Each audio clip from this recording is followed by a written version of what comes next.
kadubungan, athletic ug charming. Usa siya sa mga gikanawang sparkle artist sa Kapuso Network. Siya si Christopher Martin. Pipila na usab ka mga Kapuso projects ang iyang gibidahan.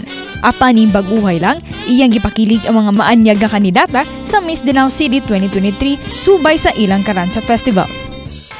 Maayong buntag ug maupay nga aga, Christopher, and welcome sa GMA Regional TV Live. Kindly greet all our kapuso dito sa Central and Eastern Visayas. Maayong buntag mga kapuso. Yes, nagbabalik ako dito sa Cebu. Yes, sa Cebu. Finally, Christopher, andito ka na sa aming studio kasi before nakakausap ka lang namin via Zoom.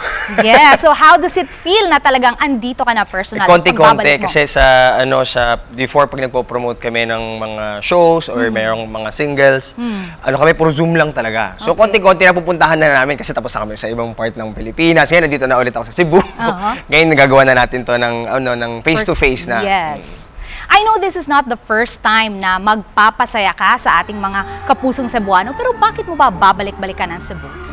Sabi ko nga ang tagal eh. Yung sinasabi ko kanina sa mga tao, ganito na pala yung Cebu ngayon. Grabe, ang tagal ko na palang hindi nakabalik. So may nagsabi sa akin dito, huli ko daw punta dito sa GMA, 2013. And speaking of pagbabalik, we saw your post na binalikan mo yung love for swimming, and we heard na you got not just 1 medal but 7 medals. Can you share this to us? Yeah, chamba po ata yun. Hindi, na-miss ko lang talaga kasi nung high school po ako nung elementary.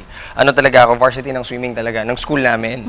Tapos na lang siya, naputol na nag-college, tapos pumasok na po sa showbiz industry, so hindi ko na siya na-pursue. Tapos ngayon na lang ulit nakakahiligan. Sabi ko kung kailan tumanda, doon ko binilikan yung mga, mga sports. Pero at least sabi nga nung asawa ko, good yan, kasi kahit pa paano may exercise ka pa din. Tsaka, yan naman talaga yung passion mo nung bata ka pa. So, yun bumalik. Okay, aside from swimming, we also know that you have this love for singing. And in fact, you serenaded the mga candidates ng Miss Danao last Saturday. So can you also serenade our kapuso this morning? Ayan, biglaan tayo, di ba? Nagulat tayo lahat. Hindi, mag-promote na lang ako nung latest single ko, yung Diba. Kasi baka hindi pa alam ng mga kapuso, meron pa akong latest single. Diba, yung title po niyan, sa Spotify, Apple Music, sa lahat po ng music stores worldwide po yan. So ito lang, chorus lang siya. Okay. Pabalik ka pa, diba? Mahal mo pa ako, diba? Diba di naman ito magtatagal? Diba babalik ka pa? Dahil mahal mo pa ako, diba? Yun. Wow! Isa ba yan sa mga kinanta mo sa Danao? Hindi. Kasi siya medyo heartbreak song siya eh. Magulat yung mga pagka sinerenade natin yung mga nagagandahang binibini natin sa Danao, maiyak. Okay, pero kumusta naman ang pagtanggap ng mga taga-Danao? Grabe, sabi ko nga, ito yung mga namimiss ko talaga sa regional. Lalo na yung besides dun sa ang gaganda ng mga binibini natin nung gabing yon, yung mga kapuso natin na present nung event nung gabing yon. Grabe talaga yung mainit na pagtanggap nila. Sabik sila eh. Kung baga, sabi ko nga, sabik na sabik ako mag-perform sa harap ng madaming tao eh. Masabik pala sila makita yung mga, parang kami, mga kapuso. Yan po.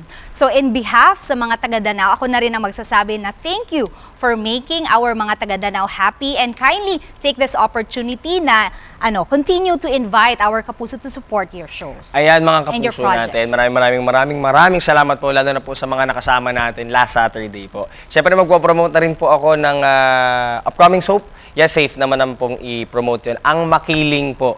Abangan nyo po kung kailan po yan. Papalabas sa GMA Afternoon Prime po yan. Kasama ko po si Derek Monasterio, Elvin Onueva, Myrtle, Tia Tolentino at marami pa pong iba.